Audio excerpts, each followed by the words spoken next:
Hello and welcome into the 24/7 Sports College Football Recruiting Podcast. My name's Andrew Ivins, Director of Scouting here at 24/7 Sports. Got a different man in the guest host chair. I'm directing traffic today with Cooper Petagna, still enjoying his time off for Memorial Day weekend. So I got Tom Loy, National Recruiting Analyst for 24/7 Sports. He's going to be joining me. Guys, we've got an action-packed show. Memorial Day weekend, I know a lot of barbecues, maybe some golf, maybe some beaches, but the world of college football recruiting, it doesn't stop. A few notable names come off the board Saturday, Sunday, Monday as well. We're going to get into that, and then we're going to preview the start of official visit season, right around the corner. Everyone wants to take these trips, make their announcements. So we're going to get into that. Tons of schools dialing up. Big recruiting weekend starts with Michigan, Washington, Alabama, Georgia. We're going to talk about Miami, USC, all of them welcoming multiple blue chip recruits to campus. We'll get into that. And then we'll take your guys' viewer questions. So if you want to jump in the chat, we really appreciate it. I see that's already going. We got Canes Cats Heats 305 in there. As always, we appreciate you, brother. Big one tonight for the Florida Panthers. My Florida Panthers need to bounce back in that series. Tom, bud, how you doing? Doing all right, man. Officially moved in the Nashville area. Got a similar background, but a little different now, but a little better than we had a couple weeks ago, man. But it's good to be here. I'm ready to get after it, man. It's gonna be fun, man. I was trying to enjoy my Memorial Day weekend, right? Normally July 4th's the big holiday where a lot of these kids come off the board, but I think 4 top 247 recruits made a decision. We had a notable 2026, Keyshawn Henderson to Houston late Monday night. I absolutely love that, so we're going to get into that. But I just want to remind everyone, you guys are listening or watching to the 24/7 Sports College Football Recruiting Podcast. You can find us every Tuesday and Wednesday on the 24/7 Sports YouTube channel. You can also find us wherever you listen or subscribe to your favorite podcast. We really appreciate the support. It goes a long way. Big few weeks coming up for the boys. Tom, I just booked my Elite 11 finals tickets this morning. That is rapidly approaching. We got OT7 Nationals. We got Under Armour Future 50 at the end of the month. And then, everyone's coming off the board. I just, on 247sports.com, I just updated the scheduled commit list. I think we're up to about 40 different names there, have set decisions here, whether it's in June, July, or August. So, Tom, let's start with the highest ranked commitment over the weekend. Adonis Curry, top 247 cornerback, major riser in our rankings update last week, number 42 overall prospect, number 5 corner in the country. He picks Texas A&M. I don't know how much background you have on Adonis Curry and his decision. I know Miami was involved there. Everyone wanted a shot at Adonis Curry. I can get into the player, but Texas A&M, they're up to number 7 in the rankings. I'm buying stock in Mike Elko. A&M sees this as a guy that absolutely can play early and will contribute early, and I'll stay in my lane on that. But they see him as an immediate impact guy, difference maker. And you said it, Mike Elko personally put his hands all over this one and played a major role, probably the biggest role in landing Curry. So huge win there. Jay Bateman, obviously completely involved and as the defensive coordinator got it done. Derek Miller behind the scenes, as he always does, extremely impactful with recruits. So big win, long athletic cornerback. A&M beat Washington, Miami, Utah, and a couple others, but really nice win. You said it. Everybody wanted this kid. Really big win for Mike Elko. Yeah, I don't know about day one for Adonis Curry. Got a chance to see him in Orlando at the Overtime OT7 event, but he's what you want in a corner these days, over 6 foot, 10.5 in the 100-meter dash. Tom, I think Texas A&M might have the fastest DB class so far in the 2025 cycle. So they got him committed, like I said, 10.55. Jamar Beal-Goins out of Arizona, who we just moved up into the top 247. He's a 10.43 kid. Dejon Petaway, 10.70. And then you got Kobe Sellers, who didn't run this season, but he went 21.80 as a sophomore in the 200-meter dash. Bottom line, NextGen, our friends, the software we use to assemble our rankings and steer us through this whole thing, they have 4 guys with a speed metric score over 95 in the class, 2 of them guys with 96. That is important. It bakes into the fact, hey, the top, over the past 10 years, what are the NFL draft picks running, especially at that defensive back position? Texas A&M, man, they are doing it, like I said. And then you look at the big boys up front. Marcus Garcia just placed at States in the discus there in Texas. They also got Landon Rink. Bottom line, I just love what Texas A&M is doing. And then you look at the expected visitors list here over the next few weeks. It is like Freaks List candidate after Freaks List candidate. Keoti Armstrong, Lincoln Cure is supposed to visit it. Dijon Lee, Ty Haywood, Michael Fasusi. This class feels like it's loaded with traits. And I thought that was going to be the case when Mike Elko came over from Duke. You look at what Texas A&M did a few years ago back in 2022, right? They signed one of the greatest recruiting classes of all time in the rankings. How many of those guys are still there in College Station? Not a lot of them. It's a completely different approach. And I think there's a ton of developmental upside with this group. I like this group a lot. And you said it, there's a lot of guys coming in, and Hassan Longstreet's already committed, one of my favorite quarterbacks the entire cycle. I think A&M's doing a phenomenal job, but I'm watching Lincoln Cure. When you're looking at kind of like an others to know for A&M moving forward and maybe who's next. Right now, absolutely see Kansas State as the team to beat. And right there is Oregon. A&M's kind of a sleeper, though, not being talked about enough. And I know he's very excited about the upcoming visit, getting to campus. Then you got some other guys, Emmanuel Choice, who's down to A&M and Oklahoma, USC and TCU, and a couple others. But and you brought up Michael Fasusi, top offensive lineman across the country.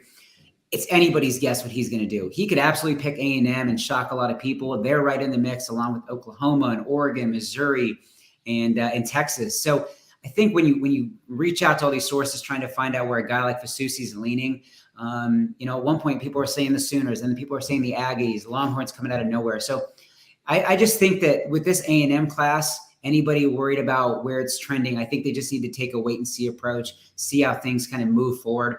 Because I'm telling you, said it, I am all in on Mike Elko. I've been a fan of him for a very long time. I think he's got the Aggies moving in the right direction. I think it's going to come to light on the field early this fall. Well, I've never believed that. Like, the issue has never been the top end talent on that roster. I've always thought, it's players 50 through 80, right? That's where under Jimbo Fisher, the Aggies, the depth, the developmental. Yes, you can go get some parts in the transfer portal, but you want to build it out with guys that are homegrown in your building, that are there and invested. And I think Mike Elko is going to turn that around. Tom, I also think what's notable right now, Texas A&M has 2 of the top 3 ranked prospects from California committed. I don't think when Mike Elko was hired, we would have thought that's the case, but they got Hassan Longstreet, 5-star quarterback, who had a great weekend at the Steve Clarkson QB retreat. Greg Biggins on the scouting team for 24/7 Sports. He had a nice story up about that laid-back environment, but he said Hassan Longstreet impressed some of the college counselors that were there throwing. Not surprised.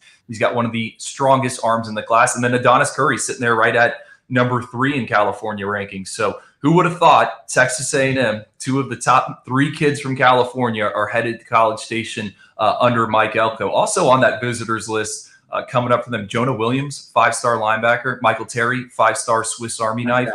It is Traits City there in College Station, which is what I was trying to call Nebraska and Matt Rule. But I'm fired up about what they're doing with that recruiting class.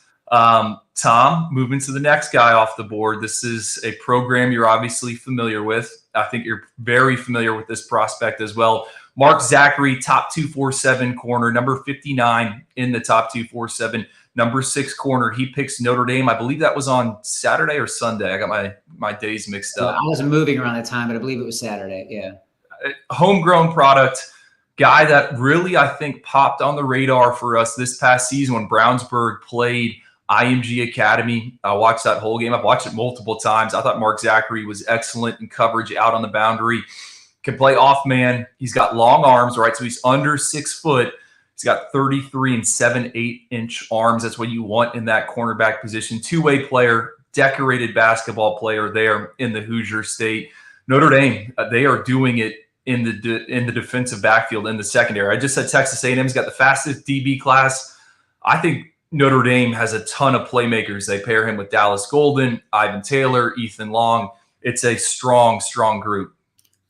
I really like this class, but I also really like Mark Zachary. What's kind of interesting, let me just give you a little background. Obviously, Notre Dame beats Michigan, Cincinnati, Florida. That was really his Final Four. And the Gators made it interesting for a while. And on that note, I kind of like how Marcus Freeman, Chad Bowden, and those guys played this one.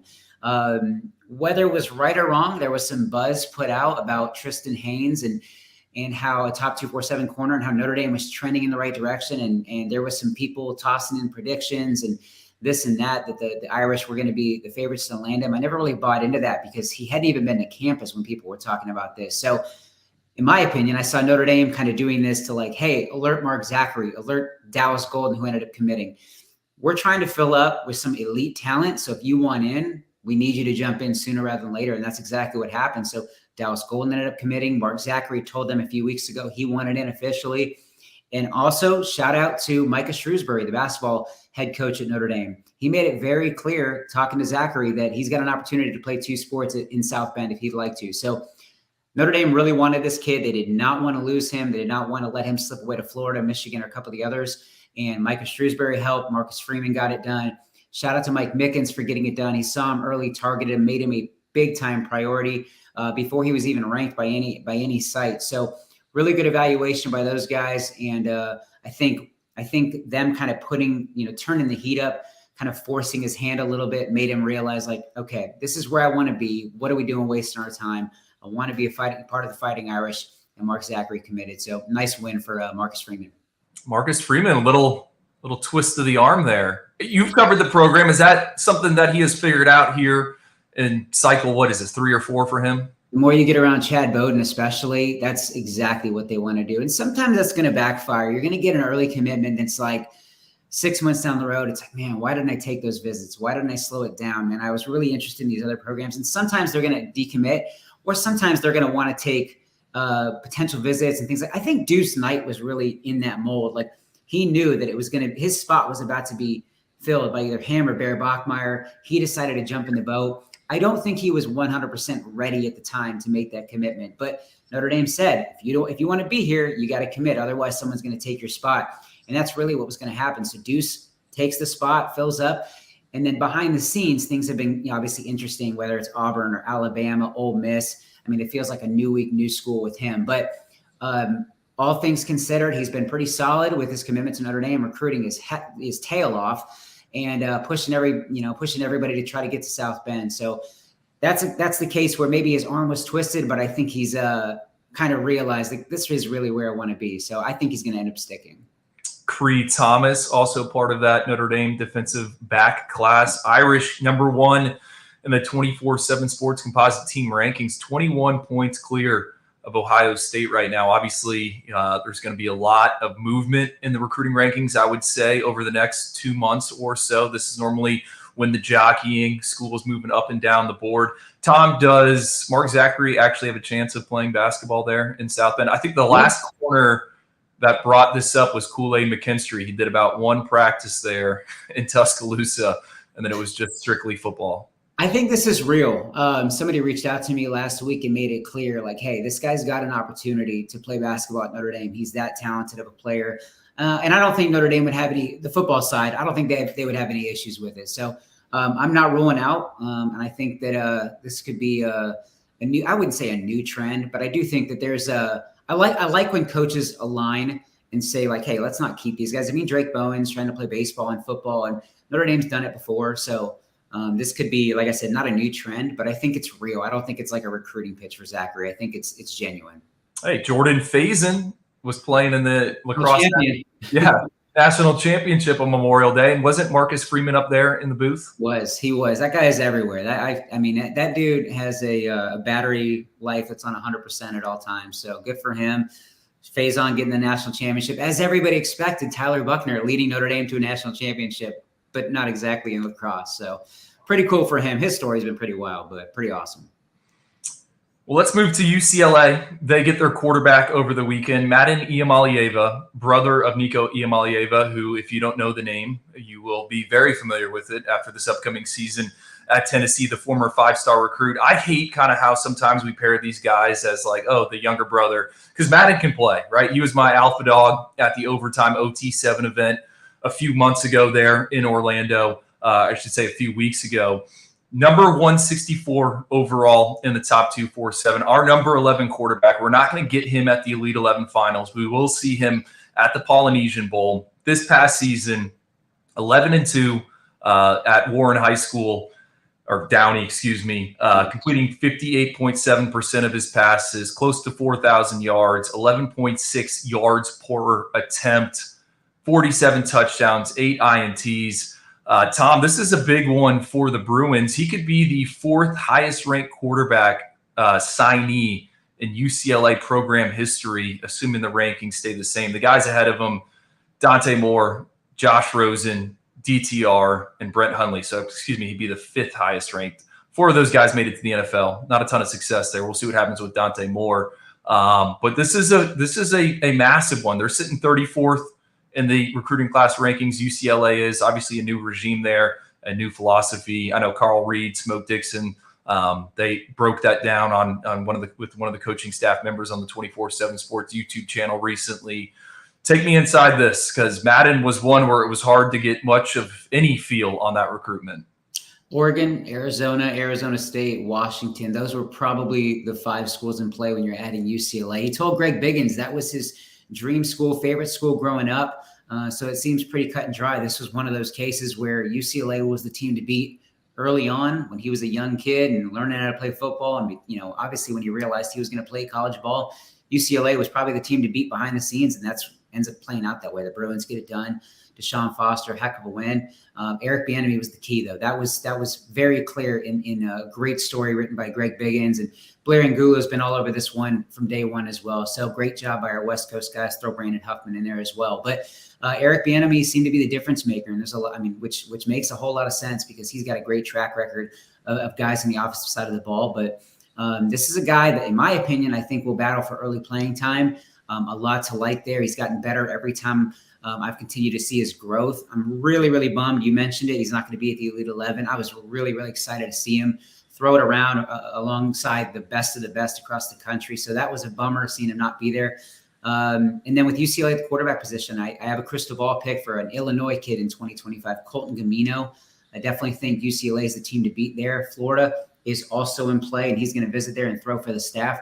But wouldn't shock me if that kid left Illinois to play for the Bruins and be on that roster as QB2 in this class. Nice, talented kid from the Midwest. But Madden's a tremendous get for UCLA. I think he's going to do a really good job behind the scenes of recruiting guys. He's a popular name. Nice get for UCLA. UCLA hasn't signed a top 25 ranked recruiting class since 2018. That's back in the year of DTR. Like I said, 34th in the rankings right now. What stands out to me, 5 players from the state of California committed. They only signed 4 in-state prospects in the 2024 cycle. To me, Madden is kind of like Nico, not as big, but they throw it very similarly in terms of changing the arm angles, that upper body whip, as I would call it, quick twitch athlete, calm and collective in the pocket. He can beat you with his legs, but he wants to stay and win with his arm. We'll see what he looks like here as a senior. But like I said, number 164 overall, number 11 quarterback in the top 247. Big pickup for UCLA. Interesting you brought up that they might take 2 quarterbacks. I was reading something this morning. I don't know if it was a message board post, but fans were going back and forth on whether or not schools should take 2 high school quarterbacks. I think you should. In this era of player movement, how many arms just are so ready to bounce and move somewhere else? Get as many quarterbacks as you can in the building. If it doesn't work out, they're going to leave. I think you need to get them while they're cheap on the discount at the high school level. So it makes sense to me with them potentially trying to take 2 arms, especially after losing Dante Moore. I couldn't agree more. I am all for it, and I wish it happened more often. These guys sometimes are scared to take a second quarterback because they think somebody's going to leave. But if you talk to Madden, he's not going to be afraid of. He's not going to be scared of Colton Gamino coming in. He may not even know Colton is at this point. And knowing Colton Gamino well, like I do, he's not afraid of anybody. He's not afraid to go compete, and he knows that anywhere he goes, it's very likely going to be a kid that's higher ranked and higher recruited with more offers. So again, he's got the right mentality for it. So excited for UCLA, excited for the direction. And if we can touch on it real quickly, they are far from done. UCLA's got a lot of positive things. I really like what the staff is doing on the trail. They're battling to Washington for top 247 linebacker. Zadrius Rainey-Sale. They're making a push there. You got top 247 edge Hayden Lowe, who's strongly considering UCLA and Miami and Oregon and Texas and a few others. But Landon McComber out of Bishop Gorman, 3-star linebacker, very much considering UCLA. And then 2 others, Dimitri Manning, a very coveted offensive lineman, and Epi Satanale, I hope I didn't butcher that last name, 3-star edge who's considering UCLA, Arizona, Cal, a lot of West Coast schools. So if I was going to guess, UCLA is right in the thick of it, top 2 to 3 for all of those players. So they're clearly doing some right things there for UCLA. Love me some Demetrius Manning. He is one of the biggest humans in the class. We see him at the underclassmen combine first. Is that where we first saw him? Yes, at the national combine back. Yeah. Like measurements off the charts, green numbers across the board with Demetrius Manning. Okay. Final commit from Memorial Day weekend, and this is probably the only space that is going to discuss this one, but I was fired up. I think you texted in the 24/7 Sports group chat late Monday evening, hey, Keyshawn Henderson is going to commit to Houston as a quarterback, and I just replied, love that. Why does this matter? All right, we're thinking about the new look Big 12. Willie Fritz leaves Tulane. He is now at Houston. Keyshawn Henderson, our #1 ranked athlete in the class of 2026. Yes, he is listed and graded out as an athlete. He picks the Cougars on Monday night. Houston likes him at quarterback. I can see it. I went back into my write-up on him. Literally, the sentence says, I'm assuming most don't see quarterback, but I can kind of see it. This is a kid who plays 7-on-7 wearing a Davy Crockett hat, and he normally plays wide receiver and safety. A lot of other schools wanted him at a skill position. I believe Houston and Baylor were the only ones that liked him at quarterback.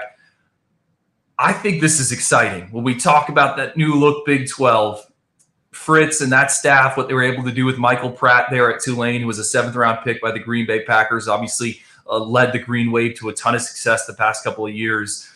Houston circled Keelan Russell early once they took over there, and then the focus in 2026 with Keyshawn Henderson, who's a dynamic athlete that can play that quarterback position. I love this pickup. I get fired up. I get excited about it just because, he's someone that could have a ton of success and win games in that conference.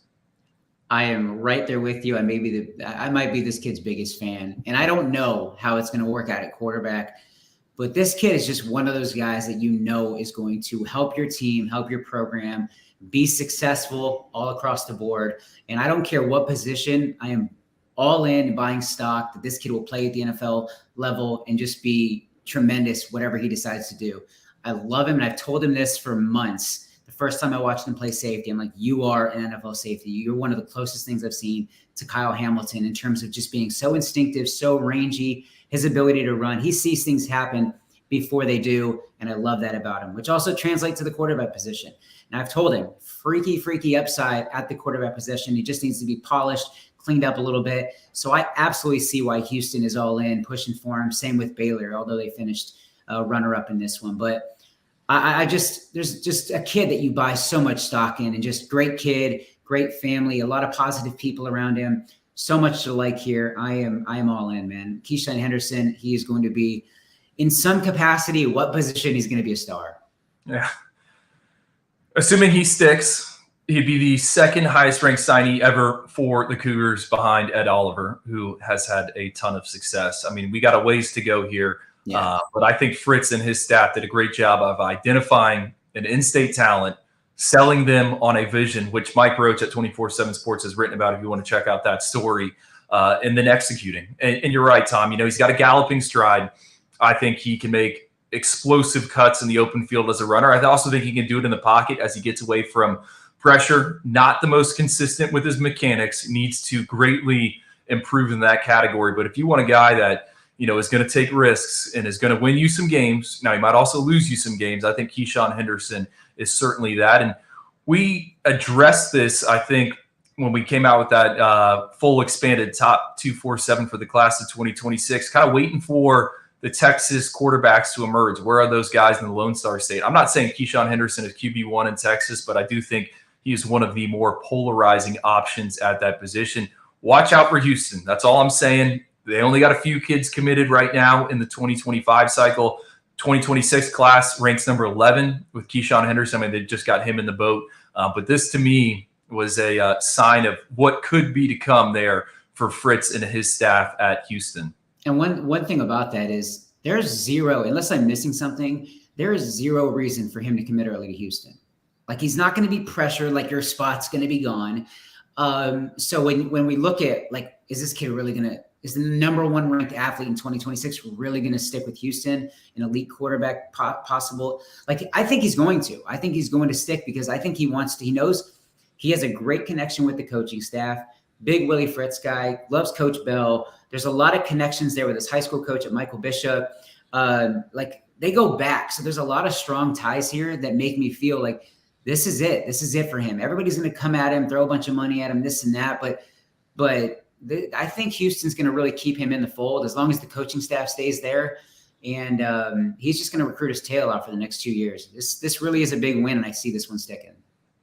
All right, guys, just a reminder, you are listening to the 24/7 Sports College Football Recruiting Podcast. Hey, you like what you hear here on the show or what you're seeing on your screen, check out 247sports.com. Wall-to-wall team coverage, recruiting rankings, transfer portal updates. Transfer portal news has simmered down a little bit. Like I said, though, next few weeks, I think this is the new December when it comes to college football recruiting. This is when all the action is going to happen. Guys are going to lock in spots. We're going to talk about some of these huge recruiting weekends coming up, and they're going to continue all through June into that July dead period. Tom, you sent me 6 schools in no order, but I ordered them how I want. Let's start with Michigan, right? Defending national champions, sitting number 41 overall right now in the rankings. They got a big recruiting weekend coming up. I was talking with someone in Ann Arbor this morning. They are fired up. List is led off by 5-star wide receiver Derek Meadows. You also got Keona Winston, top 247 safety out of the D.C. area. He's going to visit. What do we need to know about Michigan? Are they going to start piecing this class together? Is this the taking it out of the garage, putting it in drive? It's going to be a big few weeks for Michigan, and the staff knows it. They're ready for it. They're ready to lay out the red carpet. I'm excited to see what Sherrone Moore and his staff does over the next few weeks. But Derek Meadows, that's the headliner. I know you're kind of high on Derek Meadows as a 5-star, newly minted 5-star for 24/7 Sports. But Michigan's battling Notre Dame, LSU, Georgia, Alabama. Right now, I'd probably give the edge to Notre Dame and Alabama. But this is an opportunity for Michigan. There's a lot of Midwest ties. There's a great opportunity for the Wolverines to make a charge here. Added top 100 defensive lineman DJ Sanders to the list this morning over at our Michigan 24/7 Sports site. Michigan's very much in play with Texas and Texas A&M. You already mentioned top 100 safety Keinoa Winston, who's going to be considering Michigan, North Carolina, Oregon, and Penn State down the stretch. Some heavy hitters obviously in play there. Douglas Utu, a top 150 offensive lineman from Bishop Gorman, Michigan, Washington, UCLA, Tennessee, Oregon, all in play. I think Ohio State's also in the mix. So, and then the last one I want to mention, another big official visitor this weekend, Marco Jones, top 150 edge from the West Coast, Michigan, Texas, Texas A&M. There's a long list. I mean, I think he still even has officially like a top 10. So he's fairly wide open. I'm sure behind the scenes, he's got it trimmed down, but big opportunity to get the guys joining Nathaniel Marshall and the rest of the guys currently committed to play in Ann Arbor. So big weekend for the Michigan staff. Tom, I know we didn't have this on the rundown, but I just want to fire this take in here. Carter Smith, Michigan's quarterback commit. I know he's not a kid that's in the Elite 11 finals. He's got a high 3-star 89 grade from us. I think he's quarterback 20, defending Gatorade Player of the Year in the state of Florida. I love this kid. I love the fit for Michigan. Talking with someone in that building, they see him exactly how I see him. He's a scrappy, dual threat quarterback. This past Friday in his spring jamboree, 7 rushing touchdowns. I think he's Max Duggan. That is my player comp for him. It sticks. And you think about Michigan, how they've recruited that quarterback position. Yes, they got Jaden Davis, who is there. I love how they're following him up with Carter Smith. I think he's the only guy they're going to go after. But he is someone that's going to come in and embody kind of that program, right? You know, just gritty, get the job done. Carter Smith. I want to give a shout out to him for that performance against Miami Columbus, defending state champ, and Sarasota Riverview for Bishop Moreau over the weekend. So like I said, 7 rushing touchdowns. I mean, I don't know if we have another quarterback that's done it in the class. That was Michigan. Let's move to Washington, another college football playoff team from last season, sitting 59 in the rankings. Remember, Jedd Fisch comes over from Arizona. It's taken them a while to find their footing. They, too, are dialing it up when it comes to a big visitors weekend. A lot of West Coast flavor as well.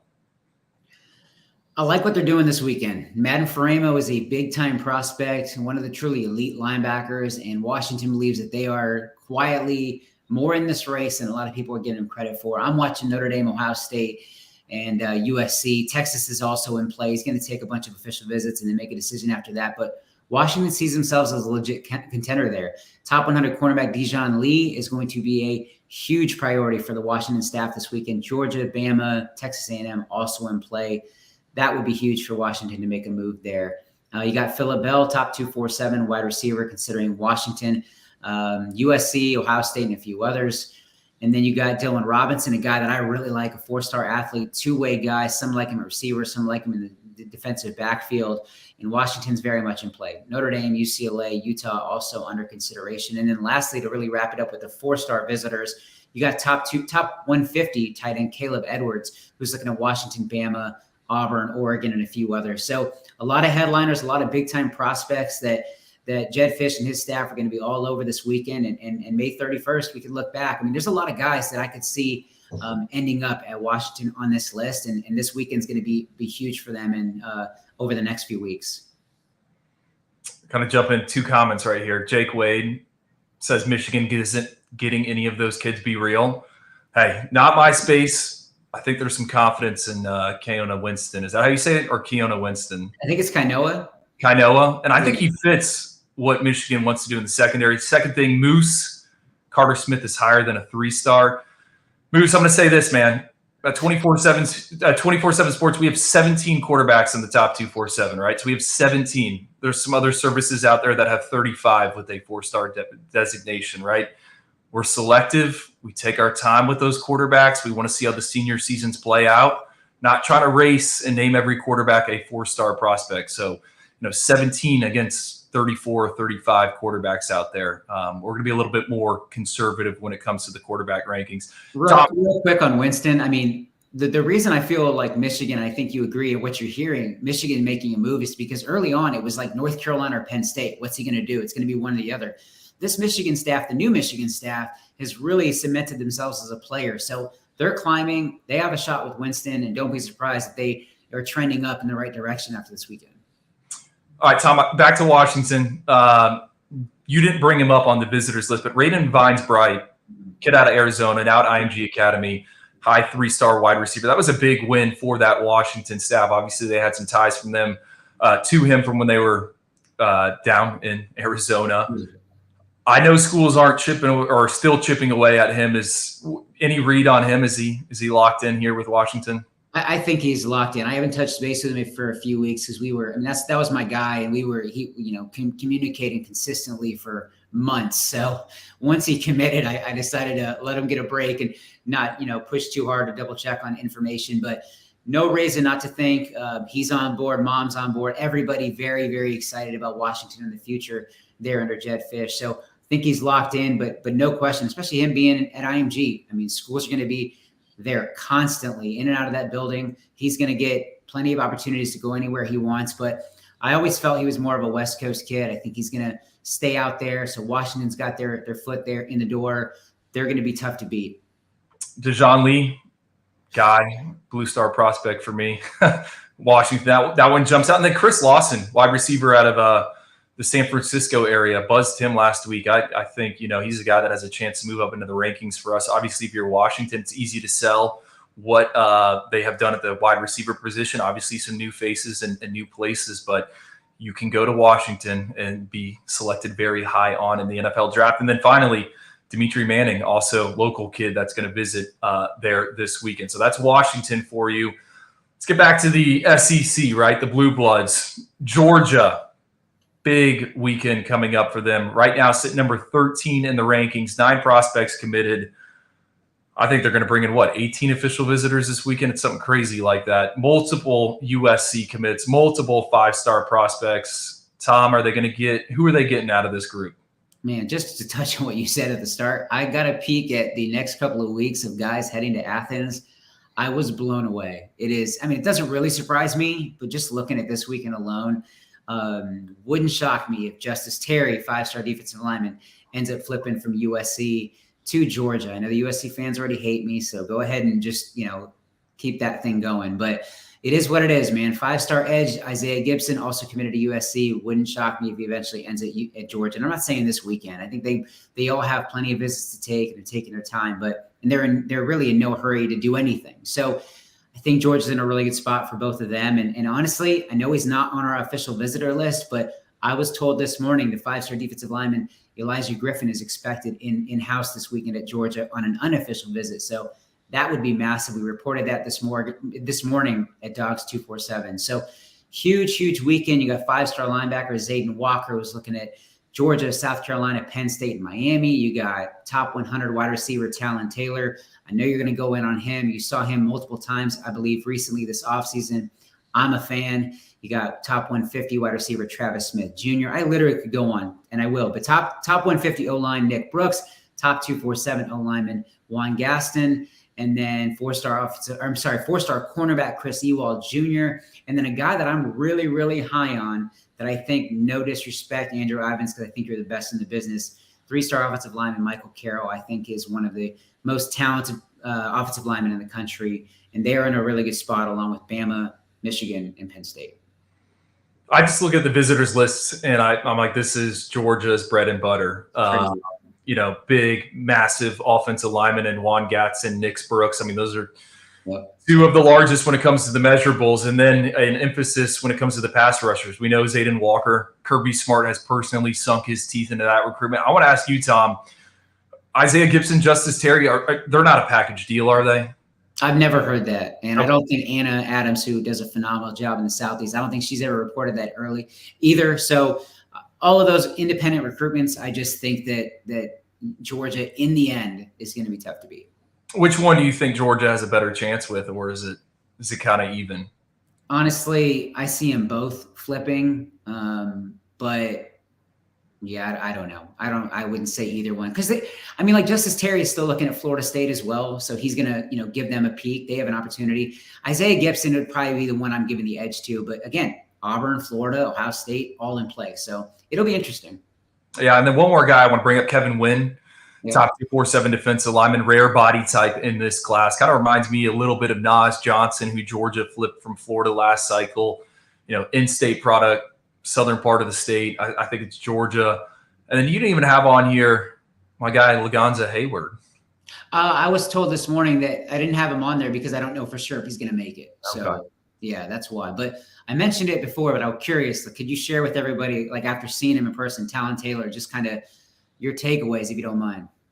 Yeah, I think for Georgia, right, the wide receiver position, high school recruiting-wise, and I know this is going to sound weird after they had Ladd McConkey drafted, but it's left some to be desired in terms of player development. And look at their current 2D, a lot of transfers at that receiver position. To me, Talon Taylor, young for the grade, right, checks a lot of boxes off for me. And then that in-person evaluation, seeing him make those explosive dynamic cuts. And then you think about potentially pairing him in a more pro-style offense, right, that's going to set up the pass with the run, win at the line of scrimmage. I think he's a guy that can be a difference maker on the outside. I know Georgia's really, really high on him. A ton of other programs are as well. Ohio State, Notre Dame, I don't know where else he's going to visit. You would know better than me. But, him and Travis Smith, who's also going to visit, another top 247 receiver. I think they fit what Georgia wants to do at that position. And both of them got developmental upside. So this just looks like the core of what Georgia wants to make the recruiting class. And then talk about the commits coming in. Darren Akinabong, one of our favorite defensive linemen, high upside guy. Ryan Montgomery, the quarterback, is going to be there. Ryan Montgomery, man. Yeah. Elias Williams as well. I think there's a reason Georgia has all these guys coming in the first weekend.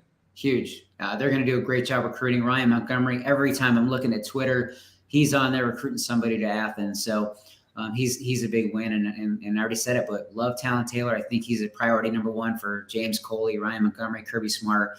I like their chances. From Georgia, to Alabama. Number 9 right now in the recruiting class rankings, Kalen DeBoer. Like with Jetfish, took him a little bit to find his bearings there. But, Tom, I look at this expected visitors list for the Crimson Tide, and I'll be honest, this is the first time where I've been like, oh, okay, this is the Alabama recruiting we saw of old. 5-star offensive tackle Ty Haywood expected.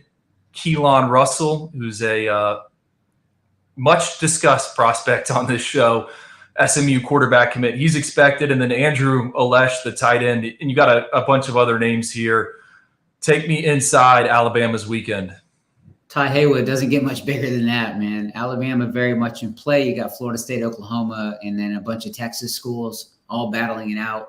Andrew Olesh, top 100 tight end. Nice ranking by you guys. Love this kid. Florida battling Michigan, Ole Miss. I think Penn State's also in play, pushing alongside Alabama. Keelan Russell is a guy that obviously you guys have talked a bunch about, but couldn't be higher on him. That would be, I know Notre Dame fans were sending me texts this morning saying, oh, Keelan Russell's visiting Alabama. Man, that'd be a huge flip because they're obviously focused on Alabama no longer being in contention for Deuce Night. So getting in play there. But again, a lot of optimism at SMU. They feel like they can keep him on the commitment list. So that would be huge. But kind of like an underrated guy that's not underrated ranking wise, but a guy maybe not on the top of the list here for official visitors. I like Marcus Harris a lot, top 247 wide receiver. Saw him, I believe, in Florida at one of the battle events. A lot to like there. And when you look at the schools in play, you got Georgia, Bama, Oregon, Tennessee, Texas, all pushing hard for him. So this group, alongside Todd Robinson, a top 247 running back DB, he's actually being recruited by Bama, Georgia, both to be playing in the secondary somewhere. So lots to like with him. And then wrap it up with 3-star defensive lineman Charles House, who's considering Alabama, Georgia, and Tennessee. So big weekend. And like you said, this gives vibes of the Nick Saban Alabama recruiting weekends. All right. Where do things stand with Keelan Russell?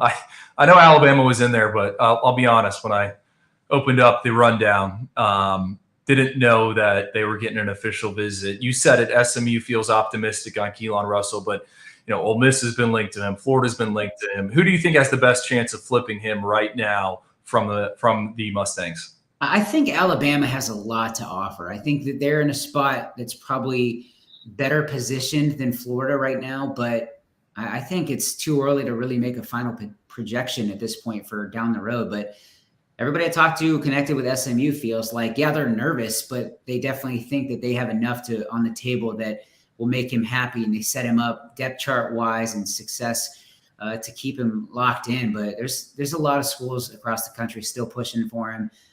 It wouldn't shock me either if he decided to set 1 or 2 official visits that we haven't talked about yet. So Florida's optimistic, cautiously optimistic. Alabama, this is going to be a big weekend. This is one to watch. There's a lot to like, and if you're a Crimson Tide coaching staff or fan, there's a lot to like here with what you're going to lay out for Keelan Russell. Does Russell have anything else set up? Any other officials? I thought it was just Florida, Bama, and SMU right now, but I mean that's. And he's already been to Ole Miss. Oh yeah, and Ole Miss as well. Yeah, they've still been in play. So other than that, again, it wouldn't shock me as long as he runs this out. If he decides to wait, before he drops that tweet, completely shut down, locked in, whatever, schools are going to be calling constantly, and rightfully so. Andrew Olesh. Think about him. You saw him recently, right? Yeah, I saw him at the All-22 up in State College, which fueled his ranking. Hey, someone else asked him about Michigan fans. I think you got to watch Michigan for Andrew Olesh. Not my lane, just based on what I heard there in the stands. I think they're after him. But Caleb Odoms is someone that Alabama took last year, kind of that hybrid tight end, outside receiver. You read the spring practice reports. I think they're playing him more as a receiver, but him and Andrew Olesh would give you, in theory, some mismatches to work with, some different personnel. Think about Kalen DeBoer and his offense. They're going to try to air it out. So I would like that potential pairing, and then you could have Keelan Russell throwing them the football. From Alabama, let's go to USC. You said it. You don't have a ton of fans. You are don't shoot the messenger. Is that what I should say for you? Yeah. Number 4 ranked recruiting class right now. It's fine, Tom, because there was a time when I said, what is going on with USC recruiting? Because they were ranked behind Florida Atlantic and all these other programs. And then a week later, multiple 5 stars committed, and now they're sitting number 4 in the rankings. Jonah Williams is going to be in LA this weekend on his official visit. Some receivers we like: Donovan Olabode, major riser in the top 247. CJ Wiley, Nathaniel Owusu Boateng, linebacker. You got Nick Townsend, who I just recently dug into, kind of a freak athlete. Lincoln Riley, what are they going to do this weekend on the recruiting trail? By the way, I was fired up to see Donovan Olubode's new ranking at 24/7. Big fan of him. And I mean, I think you wrote it, but that kid's been a touchdown machine every time I've seen him. It's unbelievable. Huge weekend for USC. Olubode's on campus, still battling Missouri and Florida, Oregon, and a couple others, Washington as well. But Jonah Williams is really the prize, 5-star linebacker. It's going to be a tough pull, but this is a guy that could get drafted for the major leagues. Will one day play professionally, in my opinion, whatever he wants, whether it is baseball or football.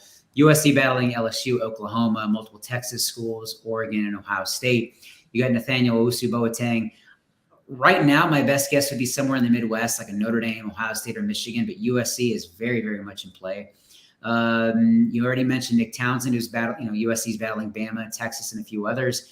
CJ Wiley, top 247 wide receiver that I like a ton, battling, USC in play along with Auburn and Florida State, Georgia, a few others. Alai Kulani Uvala. I need Blair Angulo for that pronunciation. Hopefully I didn't butcher it, but top 247 offensive lineman from out west. USC in play along with Michigan, Nebraska. I believe you already took that official visit, and then Ole Miss. And then just to wrap it up, Tanuk Hines, who's Nick Townsend's teammate, 4-star receiver looking at Notre Dame, USC, Baylor, and Texas. And then lastly, Aaron Dunn, top 150 offensive lineman looking at USC, Oregon, UCLA, Utah, and BYU. So huge weekend, a lot to like. The staff obviously doing a really good job on the recruiting trail. Just got to keep some of these guys like Isaiah Gibson, Justice Terry, and obviously everybody knows Julian Lewis is looking around. So if they could somehow keep all those and add a few of these guys, I mean, massive class on both sides of the ball, especially defense. 2 questions. Anyone on commit watch for USC? Follow up. Well, actually, I will. I will say Tanuk Hines, and I have a crystal ball for him to Notre Dame right now. That was essentially done until it wasn't. So that's kind of intriguing. What he told me months ago that he liked USC because of the location, West Coast, Los Angeles. He's got a social media presence that he's kind of excited about, and he thinks that he could take him. I think it's the life off the football field that's very intriguing about USC, and obviously they do all the right things as a receiver if he were to play for the Trojans. So that's one to watch. And maybe Aaron Dunn, but the offensive lineman, top 150 guy, but he's got plenty of official visits still to take. Tanuk Hines does as well. So all these guys committing quickly after one visit, it's tough to see that happening in this era of recruiting. Second question, Jonah Williams. We've discussed him, 5-star player, could just play baseball, could be drafted very high. Wasn't too long ago, USC signed another kind of one of these dual sport athletes in Deuce Robinson. I just looked it up. Deuce Robinson played in 4 games as a freshman, but they're allowing him to play baseball at USC. Do you think that helps the Trojans with Jonah Williams? Like, you will legitimately be able to play baseball? It's clearly not all talk when they say that. So it's absolutely going to help. And Jonah Williams, and Deuce Robinson is a great baseball player as well. Jonah Williams, just from everything that Mike Roach was initially reporting and talking to people, he's next level when it comes to the baseball diamond. So very curious to see how his recruitment plays out. If he gets drafted as high as a lot of people project, it's tough to see him passing on all that money in the MLB draft. But yeah, it's clearly that would be a massive 2-sport win for USC. Juju Marks, another, I think, expected weekend visitor, or he's an interesting kind of evaluation. Defensive lineman, bills himself as an offensive tackle there out of Kansas. I believe he's set to announce on June 30th. But if you think about the Trojans moving into the Big Ten line of scrimmage league, that would be certainly a big one. Tom, we're through 5. We got the last one on here, and there are multiple big official visit weekends around the country, but you wanted to highlight 6 of these. We're going to finish with Miami, class ranked right now, number 29 overall. Mario Cristobal, he eats, breathes, sleeps recruiting. We saw what they were able to do in the transfer portal in that spring window, has set them up certainly to make some noise this fall. big visitor weekend for them. What stands out to me, not a lot of South Florida kids on there. You're absolutely right. I don't know if it makes sense or it's something they're going to plan for the second or third week in June, but they got a really, really good group coming in this weekend, headlined by top 150 cornerback Jabari Antoine, LSU's prized commitment, a guy that I absolutely love.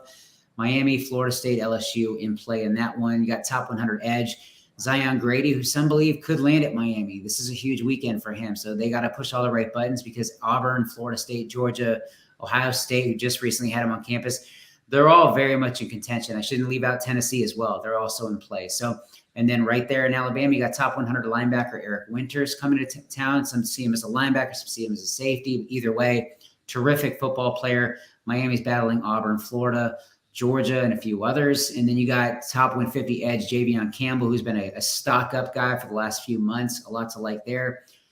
Bama, Auburn, Georgia, Miami, some Midwest schools in play. And then just kind of wrap it up, you got a couple 3-stars. You got wide receiver Tyler Williams, running back Byron Lewis, and running back Shakai Mills-Knight, all visiting Miami, all guys that Miami loves, pushing for. We'll see how it shakes out. But when you're really looking at the top of the board with Antoine Grady and Winters, this is a huge, huge weekend for Miami, because I'm not saying that like they have to get them silently committed behind the scenes. You need to move to that pole position earlier rather than later, because as we move on over the next couple of weeks, just there's too much you can't control if you're Miami. So very curious to see the buzz coming out of Coral Gables after this weekend. Yeah, I mean, Jabari Antoine, they were in it on they've been in it on a few different corners for them. Look, I kind of love that play going into Louisiana. They have done that with this new staff, and I think it's going to pay off in terms of, I think those Louisiana kids, don't have as much exposure. I think they have a chip on their shoulder. I think they're ready to play, ready to go right now. And you have seen Miami continue to go back into the Bayou and look for talent. The two that jump out to me, Tom, those defensive linemen, Javion Campbell, Hayden Lowe, I mean, they are measurable gods, what you are looking for. And then you think about, okay, we have Jason Taylor, gold jacket there, someone that can develop defensive linemen. Like, those are the two that I think Miami needs to get. More specifically so, I think it's a down year, not only in South Florida, but just across the Sunshine State when it comes to these lanky pass rushers. So you had to go outside of state borders. Those two guys, Javion Campbell in Kentucky, Hayden Lowe all the way out in California, make a ton of sense for me. And they would, like you said, I don't know if it unlocks some things, but you gotta figure out where you are with those two. Hopefully get some good news, and that allows you to kind of keep moving on with your board. That'd be huge. And I should say, like, the others may be ranked higher when I'm talking about Antoine Grady and Winters, but the more you look at it, you're absolutely right. Campbell and Lowe would be huge victories for Miami, but there's a lot of stiff competition there. There's a lot of visits still to take. Campbell's so new to the process over the last 6 months that he's probably just going crazy in excitement, really, with so many schools like Miami and Alabama and Auburn and Georgia and Kentucky and Ohio State, and I could continue going, but they're all pushing for him. They all want him. This is all new to him, so I don't see him going to Miami, falling in love and committing right away. But you got to leave as the leader. You got to leave as the team to beat. And then who knows? Maybe if he takes his time, comes back in the fall on his own dime, or whatever you want to call it in this day and era, this era in recruiting. But come back in the fall, check out a game at Miami, and maybe that's the key to getting it done.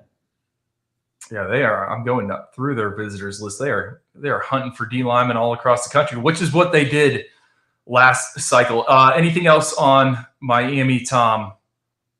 Feel good about it. Feel good, man. Big weekend. Okay. All right, guys, we're going to get into your viewer, or I should say listener questions now. I got a few starred. I'm going to buy myself some time here. As a reminder, you guys are listening to the 24/7 Sports College Football Recruiting Podcast. This Thursday, 24/7 Sports Live. You can find it on the 24/7 Sports YouTube channel. Make sure you check that out. And all the work on the 24/7 Sports YouTube channel. Like I said, tons of commitments coming. Elite 11 finals, OT7 finals, Under Armour Future 50. We got all of that on deck. Tom, hopefully you're familiar with some of these guys. We'll do our best. Yeah.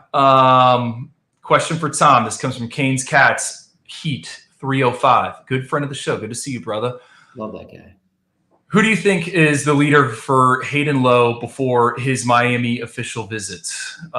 We kind of talked about Hayden Lowe, and then it says, Andrew, what are your thoughts on Hayden Lowe in person or on tape so far? So I like Hayden Lowe. Tom, I'll let you go first. I'm going to pull up my notes on Hayden Lowe. Go for it. Yeah, UCLA, Miami, Oregon, and Texas are probably the 4 schools that I have as the biggest contenders in this recruitment. If I had to put a crystal ball pick in that I don't feel comfortable with, I like UCLA right now. I think he's a guy that wants to put on for his hometown, be in the area, stay out west, and really show a lot of love to UCLA and the new staff. But for a while, I liked Miami, and I thought that was probably the team to beat. So that's where I'm kind of torn.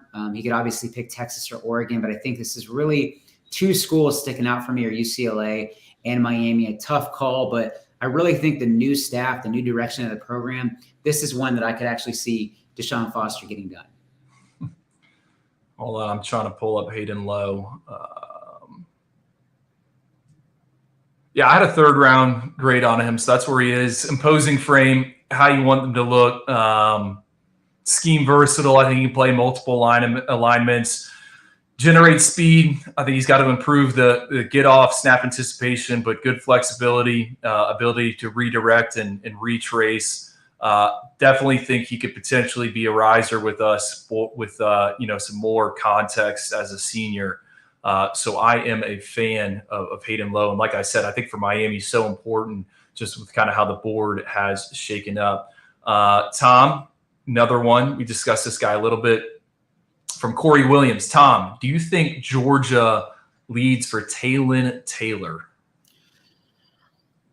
Really tough call right there. Georgia absolutely led for Taylon Taylor before they had some coaching adjustments in the offseason. I was told that flat out he was ready to commit to Georgia, and then BMAC left and there was some movement. So I'm a little more torn than I was before, but he seems as high on Georgia as ever. Ohio State and Notre Dame are also in play. I don't really think that any school has recruited him better, harder, or longer than Georgia has. So they have that in their back pocket. And James Coley is an outstanding recruiter, a guy that I have a ton of respect for, and he's done it for a long time at multiple spots. He's got his teeth in. He's all over him. Kirby Smart's all over him. Hard to see Georgia losing this one. He does have a ton of respect for Brian Hartline. He likes Mike Brown at Notre Dame a lot. So it's going to be a battle. I think he's probably, knowing him, knowing his family a little bit, I see him as a guy that wants to take all of his visits and really take his time with the process. So I don't want to say Georgia's 100% the leader, but if I were to guess at a school he lands at, it would be the Bulldogs. All right, Tom, I got another one here for you. I'm not sure if this is recruitment or if this is the player. I'm assuming this actually might be his dad. Tommy Wimberly wants to know, can you guys discuss 2025 safety Marcus Wimberly? He's a Oklahoma commit out of Arizona. I don't know. Does he have visits set up? I think he's locked in to Oklahoma. I'm sure he probably wants to know more about the recruiting side. I mean, I've had some dialogue with the Wimberleys a little bit. Great family, really excited about him, but I think he probably wants to know more about the scouting side because I think he's completely locked in with Oklahoma. Yeah, I think he's a absolute workout warrior in the combine setting. Elite testing profile. Still think it's translating to the padded setting. He is a guy that will take his shot when he gets it in terms of like crackbacks, big hits, lowers the shoulder all over the highlight reel. One-on-one coverage, I think, is a little bit of a question mark for Marcus in terms of, all right, is he going to be able to hang, with all the exotic type of weapons you're going to get in the slot on Saturdays, whether that's a large tight end, faster slot receiver, but unique profile. Guy on our radar, gets from point A to point B in a hurry. Not sure he can follow the twists and turns just yet, but we like him, and I think it's easy to see Brent Venables, what he's kind of done with those back seven defenders, over the years, his time at Clemson, what he's done here at Oklahoma. I think the take makes a ton of sense for OU. Okay, working through here. All right, reply guy. How is the 2025 class shaping up against the 2024 class? Strongest positions, weakest positions? Reply guy, I think this is a great question. I know this is more for me than it is for Tom. I think let's start with the strengths. And me and Cooper have discussed this. We did last week on the rankings release. I think the most obvious strength is going to be that offensive tackle position. And I'm shooting from the hip here, but I think we got 5 offensive tackles, maybe even 6 inside that top 32, which is our quote unquote, first round. Starts with David Sanders at the top. I mean, he's been a favorite from us from the jump. Tons of traits with him. We like him. But then, Ty Haywood, Michael Fasusi, guys we're very bullish on. You pair them with Andrew Babaloa, Josh Petty. I think the offensive line, if you are looking for a tackle, and it's not even really at the top of the board, I think that goes, through 105, into 150 of the rankings. I think there's some depth with the offensive tackles. I think you want to hear that if you're a fan of, one of these programs that's fighting for a spot in the college football playoff. We see it with the transfer portal windows. Everyone wants offensive tackles. Everyone wants defensive linemen. Well, if you don't get them in high school, right, if you don't recruit them and get them in the building, you're going to pay a premium, for them at a few years down the line, because everyone is searching for those individuals. And roster construction isn't universal across the board. Some people want to live in the transfer portal. Some people just want to use the transfer portal as a stopgap. But, those premium positions are constantly, you're going to pay that premium for them. And I think offensive tackle is strong. I think this quarterback group as well, maybe not the deepest, but there's some arms we like at the top. How does that stack up with previous years? It's kind of much of the same. Wide receiver, I don't think it is as top heavy as the 2024 class. And that 2024 class, I mean, we could look up 4 or 5 years from now, and it could be a generational haul. You had Jeremiah Smith at the top of the board. You had Cam Coleman. Both those guys made a ton of noise in spring practices. You have Ryan Wingo at Texas. You have Gatlin Bear, who's going to go on a mission, and he's going to come back. I mean, there's guys across the board, and it was fun for me in my perspective, right?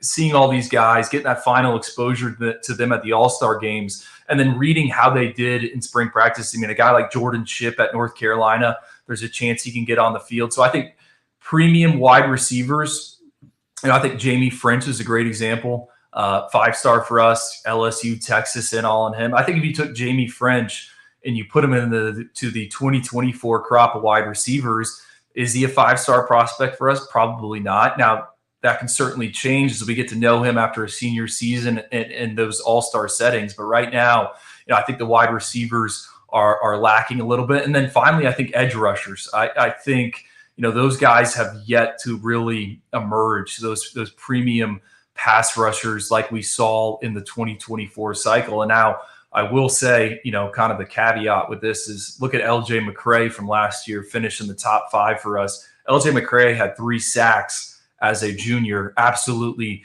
found a different level, turned it on as a senior, shot up the board for us. I think there's some guys out there that could do it, but the edge rusher group as well, I think is a little weak at this stage. Ivins, I got a question for you along those lines. Yeah. This is an easy one, but not an easy one, but it's a fairly easy question. Just kind of curious of your take. Top 6 quarterbacks in 24, top 6 quarterbacks in 25. Who do you think, and I'll run the list off for you, but you're looking at Lagway, Raiola, Sayin, Cromenhawk, Walker White, and CJ Carr. And then top 25 ones, you got Underwood, St. Clair, Lewis, Longstreet, McIntyre, and Zollers. Who do you think ends with the highest draft average between 24 and 25? I like that. Can I think on it?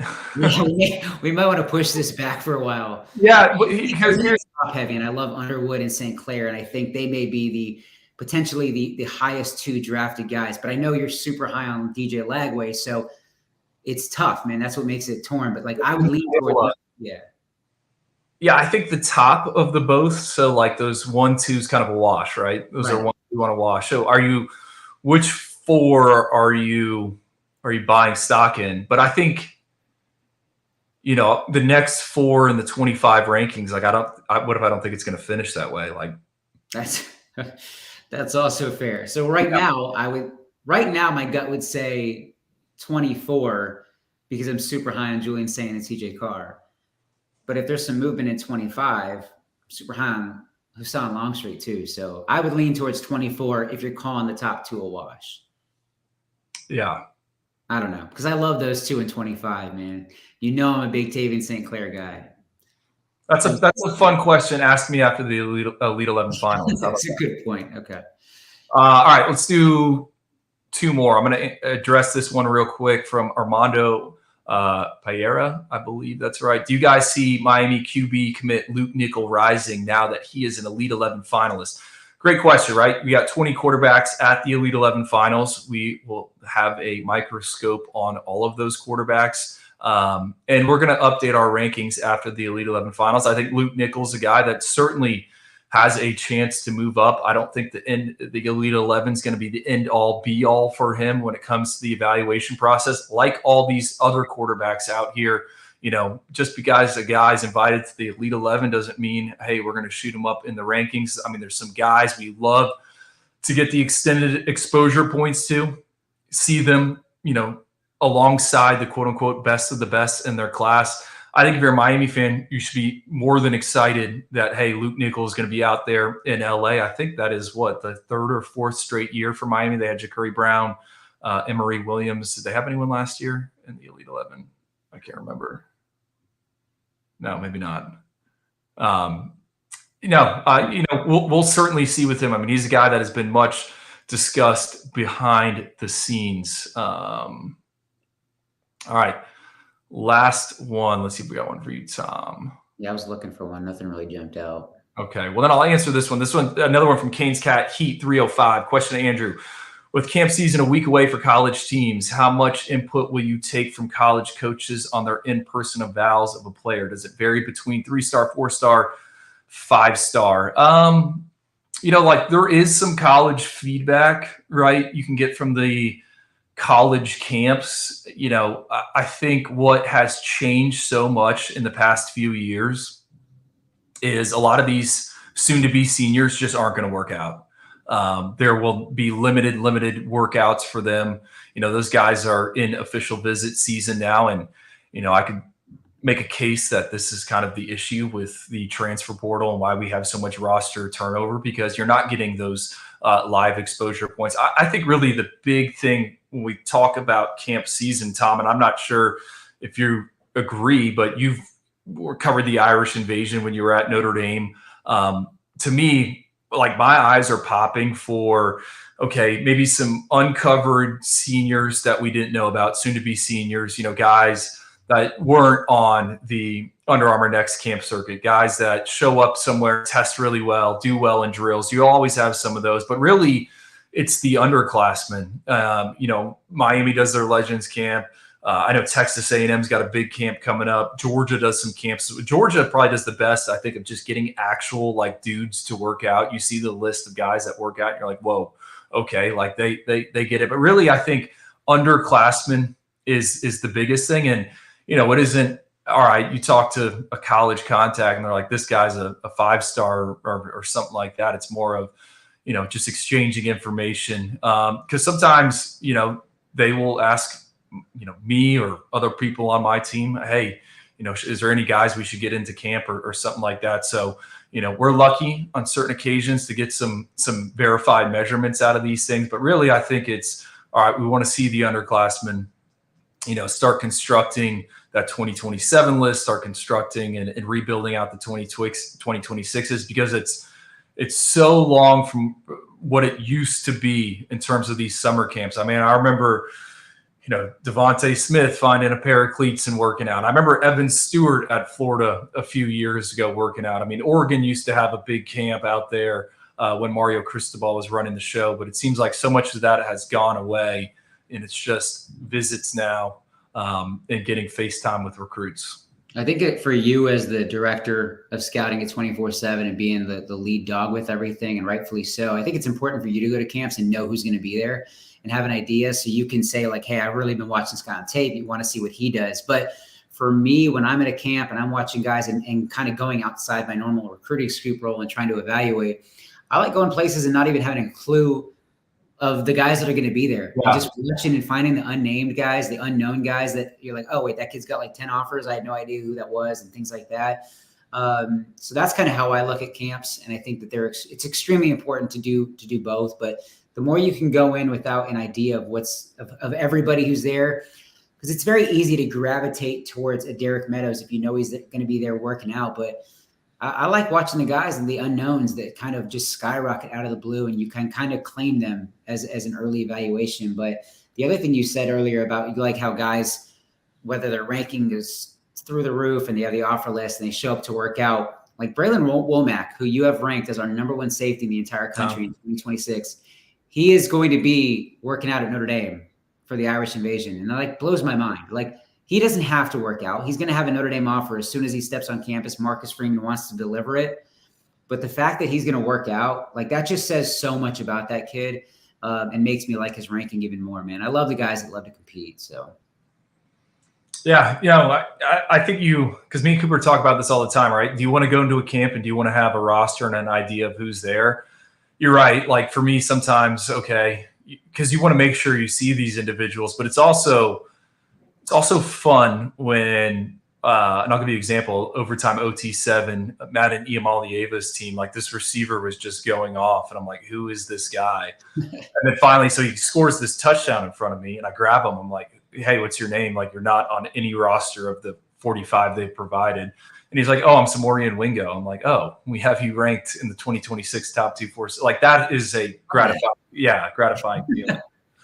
Brett Greenberg, I was just gonna say, Brett Greenberg just texted me that Anthony Jones, your #1 edge, is working out at Bama this week. Talk about unnecessary. Like, love that, dude. That's how it used to be. Give me that all day long, man. Love that. And shout out for Brett for watching. Appreciate you, bro. Tom, that's all I got, man. I appreciate you you jumping on here. We went through, we're hour 14 in, a ton of different things. Who's gonna have the biggest week on the recruiting trail? Oof. That's your probably Georgia. Is that like an easy softball answer? Wouldn't shock me if they decided to pick up some commits from this weekend. But yeah, man, Georgia. I cannot tell. I'll have to send it to you when we get off the show. Like the list of guys heading to Georgia the next 3 weeks blows my mind, man. They're in a really good spot. But we got Elite 11. We got OT7 coming up, and then Elite 11, man. I think months ago I said, don't be surprised if Ryan Montgomery wins the Elite 11. I'm not necessarily completely sold on it yet because I'm excited to be out there, but I don't know. Do you have an early guess who you think could win it based on everything you've seen this offseason? Tavian St. Clair. Don't take my guy from me, bro. That's my guy. Well, we need to come out with like a odd sheet on like, except I don't know if that's like probably not legal. Probably blurring lines. I don't know if that's ethical. Yeah, probably not. We need a listener to do it, and then we can. You got Kane's cat. He can put it together. Or Michael, ND fan. No, man, I'm excited about that group, man. It's a really good group at quarterback. It's going to be fun. And if we happen to hit the links once, then okay. I mean, yes. Can you pack your dang clubs? I found it. Working on it. Yeah, everybody watching, Ivins has been working on the golf game. He hit one to about 3. Was it 3 feet the other day? Yeah. There was no context. How long was the par 3? There wasn't a par 3. That was par 4. That was okay. Thought it was a tee shot, but no. For Andrew Ivins' golf game. Yeah.